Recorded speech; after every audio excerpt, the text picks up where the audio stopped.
is an important part of the Speakers Bureau. It's a qualified speaker's speech. It goes from 18 to 20 minutes. Those who are qualified speakers, please be ready to evaluate a qualified speaker. And we have, for today's presentation, Vincent Atardo is a CEO of Coastline Environmental Solutions, Inc. Vince is licensed general contractor for AC board certified indoor environmental consultant and an IICRC master cleaner and restorer. He has owned and managed his cleaning and restoration company for 28 years. Vince enjoys consulting and coaching fellow entrepreneurs in marketing and management of their business. Vince was born and raised in Long Beach, California. He is married to his wife, Anna, and has 3 children, Sebastian 9, Sophia 7, and Sabrina 3. The title of his speech is Life is a Journey, where will yours take you? Life is a journey, where will yours take you? Vince.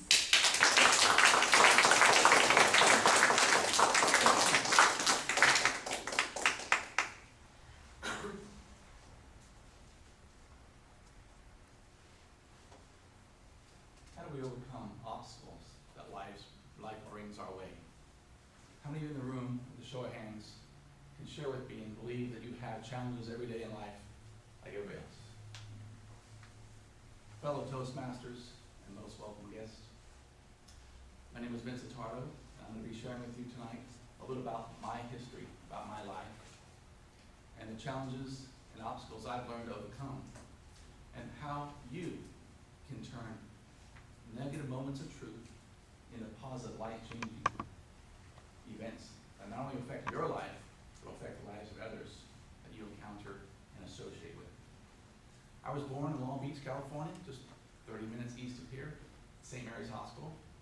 And my mother and father is Alicia and Sebastian Atardo. I'm one of 10 children.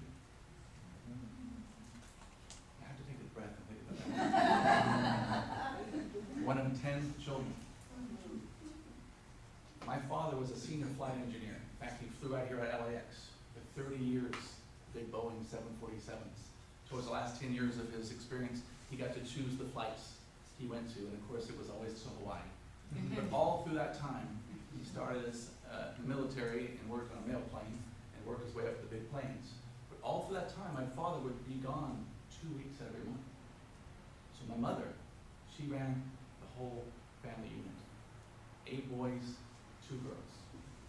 The family is about 6 boys older than me. They're all about a year apart.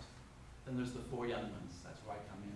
I have an older sister, Ida, myself, my younger brother, Michaela, goes by Kelly or Kel, because it's spelled like Michelle, you can imagine, Miguel.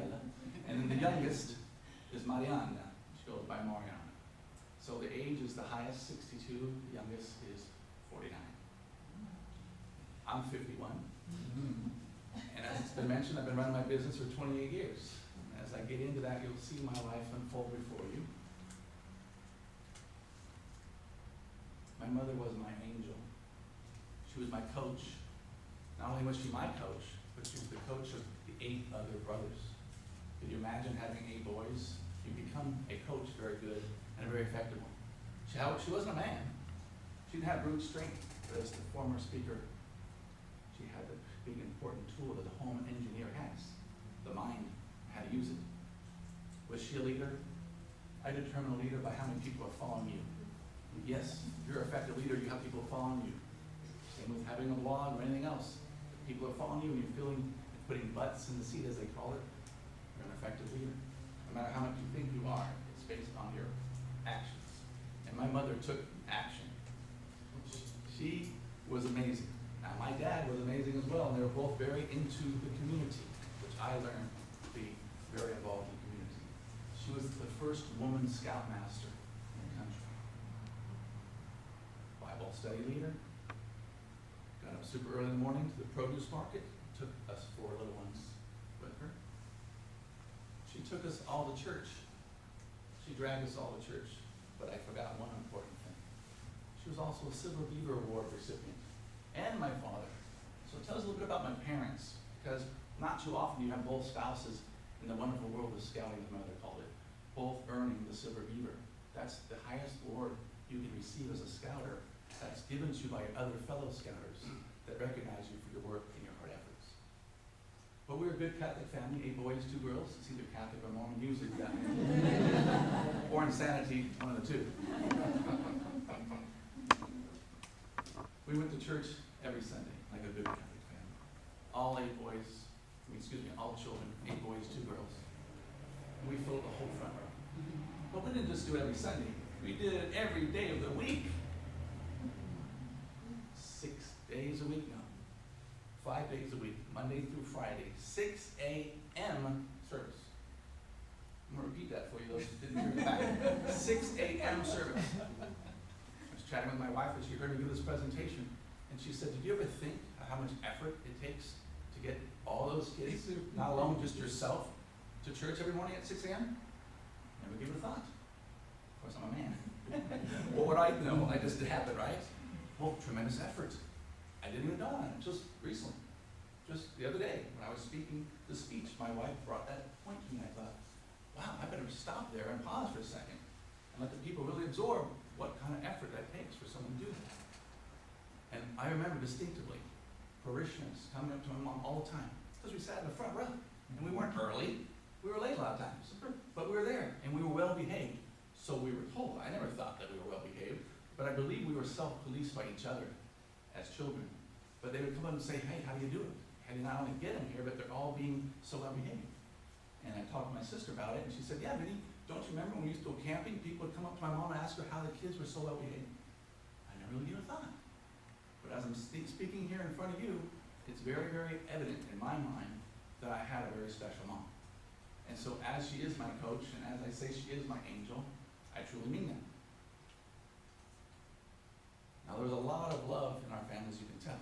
And my mom didn't just have the kids from the neighborhood over to visit. She had transfer students. How many people have ever had foreign students, exchange students come to live at your house? Okay, we have 2 people. So you can imagine the energy of your regular home. It's a 4-bedroom home now. It's a 2-story, so my mom and dad are upstairs for a little sanity. But there's bunk beds, right? And you normally have a person in front, or top, person on bottom, or 2 people on top, or 2 people on bottom. We had 3 people on top and 3 people on bottom. And I distinctly remember falling out of the bunk bed more than once. And landing on a bunch of bats down below. So these are memories I'm coming back to and I'm thinking about. And not only did she have the transfer students, she had many of their families come and live with us as well. So I'm just giving you an idea of what kind of love was flowing through there. Now there's a lot of benefits to having a big family. There's a lot of siblings, there's a lot of people to play with, but there's also a lot of challenges as well. The challenge would be the competition that you have amongst your siblings. Excuse me.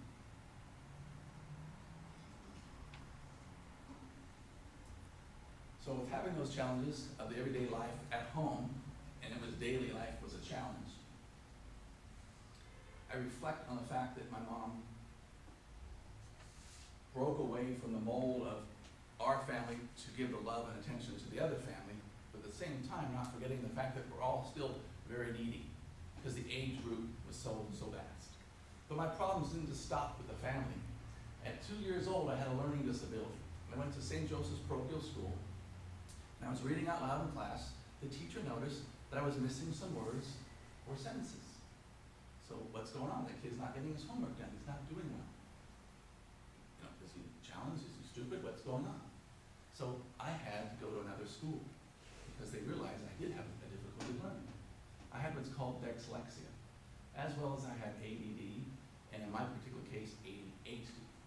I want to read the definition to you of dyslexia. It's characterized by the difficulty with learning to read fluently with accurate comprehension despite normal intelligence. So I remind you there was despite normal intelligence. As I read that, I felt a lot smarter. was very concerned, and frankly, I never really looked up the word. I just thought that I had reversed letters as I read. That's what I thought dyslexia was all my life. So I started getting prepared for this presentation. And I really got to learn about the disorder I had, and then coupled with the ADD, in my case, ADHD, which is attention deficit hyper disorder, I had challenges with focusing, had challenges with the bright shiny object syndrome, like several of you in this room who may be entrepreneurs. That you go from one task to the other. And as it's so eloquently presented earlier, that you can't go to another task until you master the one you're currently on, or you won't be able to get the multitasking, because multitasking doesn't happen. I believe in my mom's case there might have been a special hand somewhere else. and you know where the hand was. It was the leadership and all the other hands and all the family helping in. Everybody had a task. I was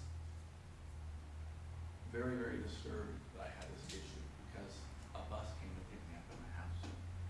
Remember, all my siblings, the neighborhood, it wasn't just a bus. It was a short bus. Guess who sat in the back of that bus? I did. I went to a retard school. That's what my family said. My brothers, sisters, you go to retard school.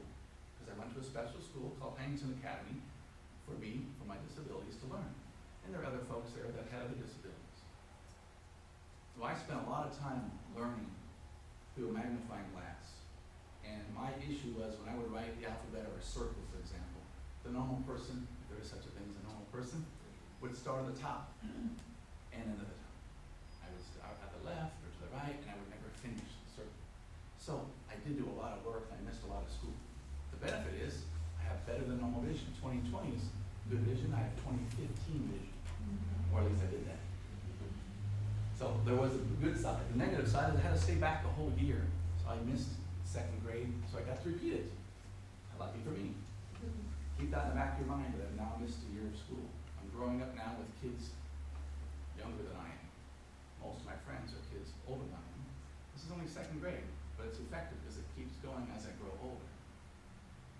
So I have this ability. It becomes repaired, if you will, to some degree, because I'm not noticing I have a problem. I'm just a young kid, and I'm getting my work done.